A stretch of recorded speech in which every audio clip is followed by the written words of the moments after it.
warahmatullahi wabarakatuh.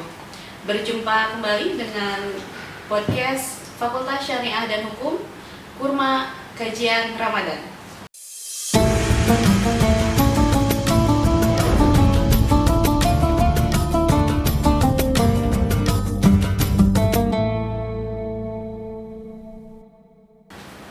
Telah hadir bersama kami Ibu Dr. Hajah Dedekania SHIMH.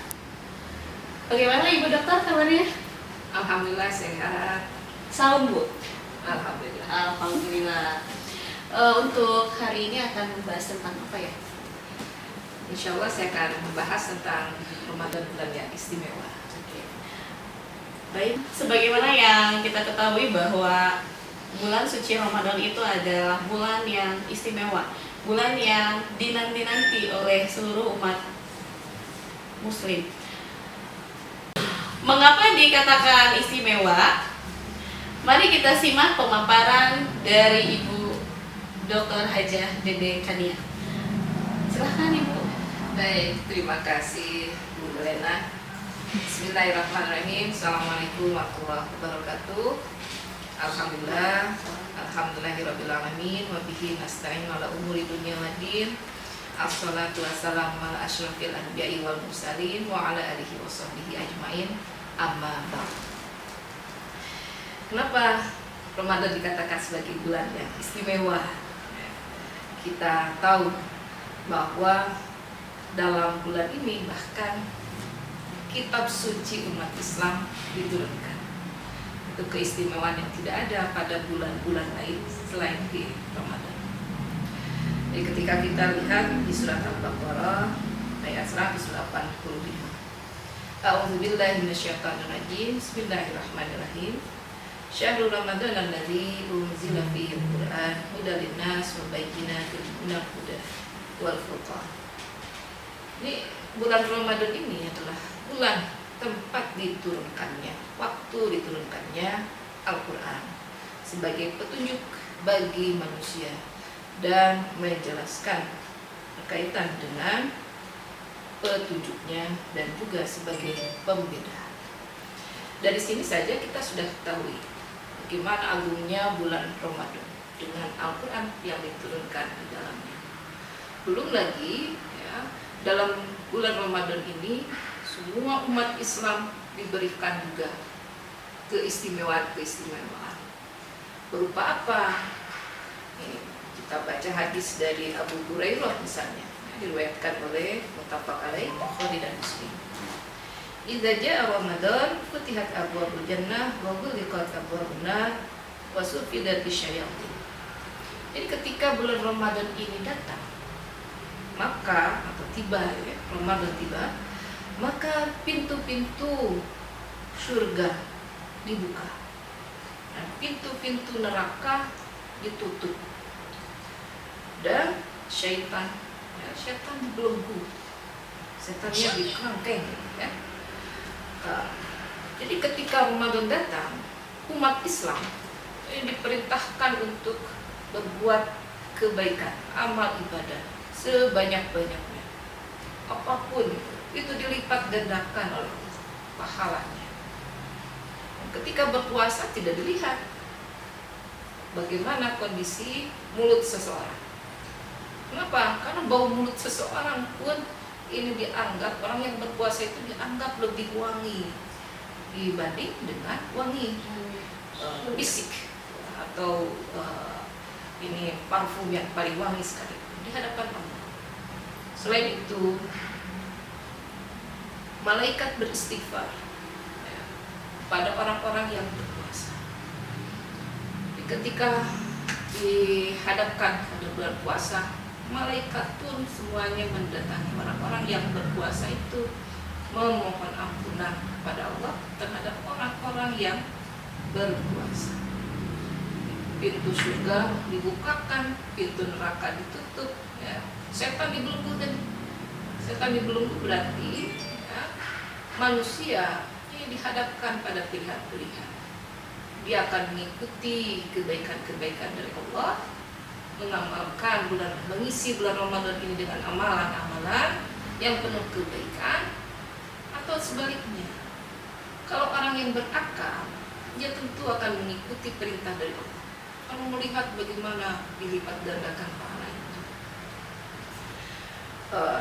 bagaimana ya, Allah menjadikan surga kepada orang-orang yang bersaum, ya, melaksanakan ibadah saum.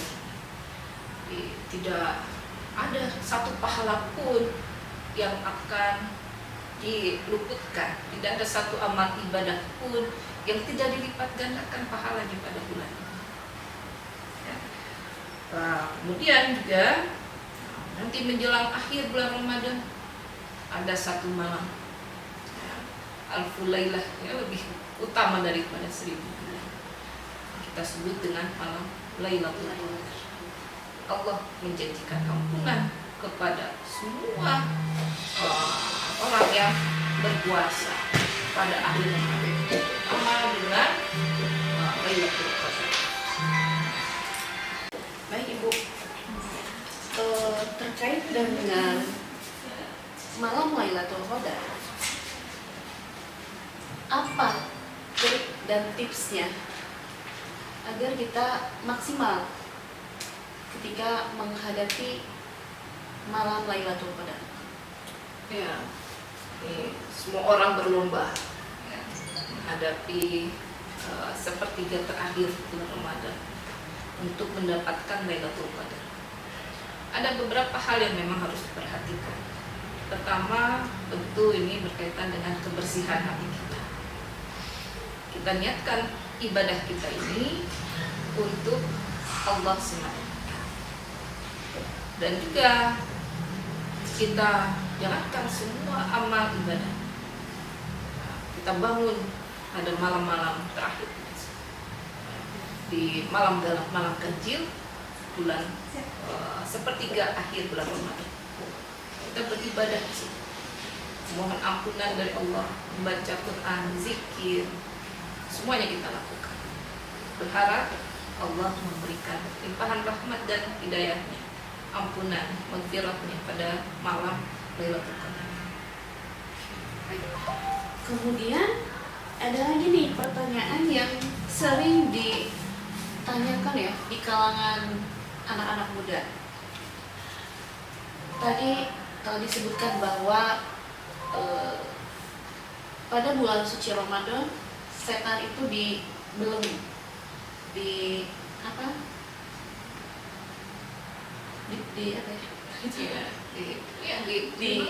Di kerangkeng gitu ya, diikat gitu ya. Nah, itu apakah artinya tidak ada godaan, tidak ada halangan selama kita menjalankan?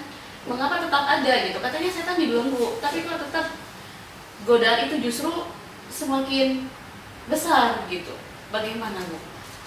Ya, ketika kita berbicara tentang godaan setan, ya, berarti godaannya dari suatu yang di luar manusia, zat yang di luar makhluk kita, ya, manusia. Tapi ketika Ramadan, sebenarnya kalau kita bahas ini akan menarik ya. Ini ada di diri manusia itu pun ini punya banyak sekali nafsu. Ya, bukan hanya terkait dengan kebaikan-kebaikan, tapi ada juga ini yang ternyata nafsunya adalah nafsu yang berisi keburukan-keburukan. Ini dorongan-dorongan berbuat jahat itu bukan hanya dari luar, tapi juga ada dari dalam diri kita. Itu yang sering luput. Ketika kita saum, ya, menganggap bahwa syaitannya sudah dibelenggu, tidak akan ada godaan. Padahal apa yang biasa kita lakukan di kehidupan sehari-hari itu ada dalam memori kita. Dan apa yang kita lihat di luar itu juga akan masuk ke dalam pikiran kita. Ini nafsunya bukan dari luarnya, tapi juga ini dari dalam diri kita. Ya, kenapa orang yang saum itu banyak beristighfar, ya, banyak mendekatkan diri kepada Allah, berzikir, membaca Al-Quran, beribadah. Ini tujuannya adalah untuk menjaga nafsu kita supaya tetap dalam kebaikan-kebaikan yang memang diinginkan, memang dituntun itu dalam Islam. Jadi tetap ya, musuh terbesar kita itu adalah nafsu. Baik, dari pemaparan yang telah disampaikan oleh Ibu Dokter, dapat kita ambil hikmah bahwa banyak sekali keistimewaan di bulan Ramadan. Salah satunya adalah bulan Ramadan ini merupakan bulan di mana turunnya Al-Quran, atau kita sebut dengan malam Nuzulul Quran.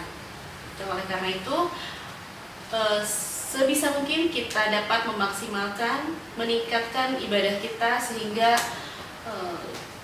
supaya bulan Ramadan ini dapat maksimal.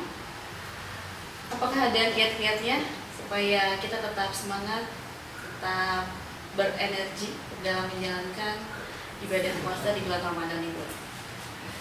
Ya, ini sebenarnya sudah kita lakukan ya sehari-hari. Ini bagaimana kita menjaga saum kita. Di antara hal yang harus dijaga, terutama yang berkaitan dengan niat kita. Ini yang paling pertama itu niat. Kemudian kita juga harus menjaga diri kita, asupan gizinya seperti apa, ya. Kemudian istirahat yang cukup, dan jangan lupa ibadah sebanyak-banyaknya. Ya, mungkin itu. Baik, terima kasih Ibu Dokter. Sama-sama. Mudah-mudahan sehat selalu, lancar dalam menjalankan ibadah puasanya.